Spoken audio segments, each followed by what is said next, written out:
हड़ताल के लिए मैंने पहले ही मना किया था। मैंने कहा भूख हड़ताल मत करना। भूख हड़ताल वहाँ की जाती है जब सरकार में समझदार लोग होता है। भजनलाल जी, आपकी लॉटरी खुली है, आप अब भी समझ जाओ। कोई नरेश मीणा का आंदोलन नहीं। राजस्थान के अंदर हर नौजवान, हर किसान, हर दलित, शोषित, पीड़ित ये चाहता है। जो परिजनों को कोई आप भीख नहीं दे रहे हो, आपने जो 5 लाख, 8 लाख, 13 लाख देने की बात कर रहे हो, एक एक बकरी बकरा देने की बात कर रहे हो, ये शोभा नहीं देता। 17 दिन में जयपुर की सेंट्रल जेल में भूखा रहा। मेरे पिताजी को बुलाया भैरव सिंह जी ने, कहा कि तबीयत बहुत खराब हो जाएगी, तो मैंने शर्त रखी कि मिनिस्टरों को जेल में भेजो। आंदोलन है ये, कोई नरेश मीणा का आंदोलन नहीं। राजस्थान के अंदर हर नौजवान, हर किसान, हर दलित, शोषित, पीड़ित ये चाहता है कि आखिर स्कूल जो गिरी थी उसमें जिम्मेदार कौन थे? क्या स्कूल गिर के 13 लाख मुआवजा देगी तीसरी कर ली सरकार ने? उस स्कूल के अंदर जो जर्जर थी वो किसकी परमिशन से चली, वहाँ क्लासेज कैसे लगी? इस मामले को लोकसभा के अंदर हमने मजबूती से, बेल के अंदर भी गए थे, आपको पता है। उदयपुर डूंगरपुर बांसवाड़ा के सांसद भी थे, नगीना सांसद, हम लोग गए, हमने लोकसभा की कार्रवाई को रोका, स्थगित कराया। आपने देखा होगा कि पार्लियामेंट के अंदर इन बच्चों को, जो झालावाड़ के अंदर स्कूल की छत गिरने से 6 हमारे ट्राइबल के, एक ओबीसी का बच्चा था, 7 बच्चे चले गए, 20 से ज़्यादा इंजर्ड हुए। हमने कहा मैसेज सरकार को देना चाहिए कि 1-1 करोड़ रुपये मुआवजा, उन सब के खिलाफ कार्रवाई, इस प्रकरण की उच्च स्तरीय जांच, चाहे तो सरकार सीबीआई जांच करा दे। आखिर वो कौन से कारण थे कि इतनी बड़ी त्रासदी हो गई, ये हम लोग चाह रहे थे। और नरेश मीणा इन सब मांगों को लेके लंबे समय से शहीद स्मारक पे आमरण अनशन कर रहे थे, धरने पे बैठे, तबीयत खराब हो गई और कल इनको अस्पताल लेके आए। और जैसे मुझे पता लगा तो आज रेलवे की मीटिंग थी मेरी, यहाँ आपकी उत्तर पश्चिम रेलवे की, तो मीटिंग अटेंड कर मिलना आया। इस आंदोलन में हमने पहले इनको समर्थन दे दिया था और मैं फिर भजनलाल सरकार से मांग करूंगा कि आप इसके अंदर जो परिजनों को कोई आप भीख नहीं दे रहे हो, आपने जो 5 लाख, 8 लाख, 13 लाख देने की बात कर रहे हो, एक एक बकरी बकरा देने की बात कर रहे हो, ये शोभा नहीं देता।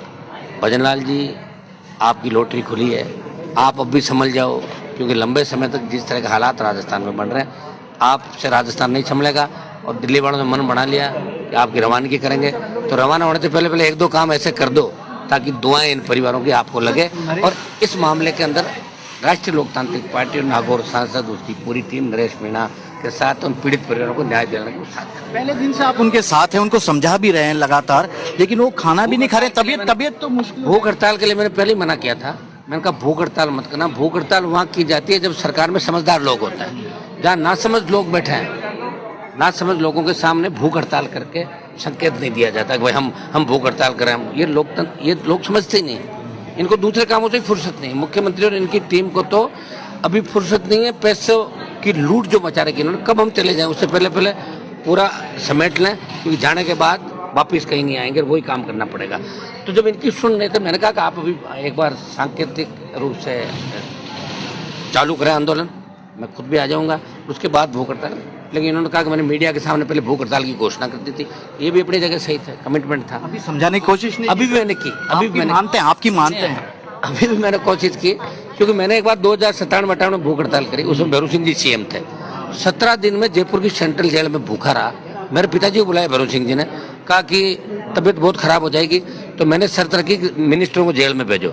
तब 3 मंत्री, सांवरलाल जाट, भंवर सिंह डांगावास और श्री कृष्ण सोनकर जो मिनिस्टर थे, और मेरे पिताजी, 4 लोग आए और जेल में अनशन तुड़ाया। ऐसा है, मैं सरकार के अंदर जहाँ भी बात कर सकता हूँ, इस सरकार में ज़्यादा मेरी बात नहीं होती, जहाँ भी मेरी बात हो सकती है अधिकारी लेवल पे या नेताओं के लेवल पे। और मैं तो जो विपक्षी भूमिका निभा रही कांग्रेस पार्टी से भी मेरा सवाल है, कहाँ गए कांग्रेस के नेता, बताओ मुझे। एक व्यक्ति हो सकता है वो व्यक्तिगत रिश्तों के खातिर आया हो, यूनिवर्सिटी का नेता रहा है, उनको यूनिवर्सिटी से अटैचमेंट है नेताओं से, तो आ जाए। लेकिन कांग्रेस पार्टी को भी ऐसे मामलों में बोलना चाहिए। ये आंदोलन, ये कोई व्यक्तिगत हित के लिए आंदोलन नहीं करें।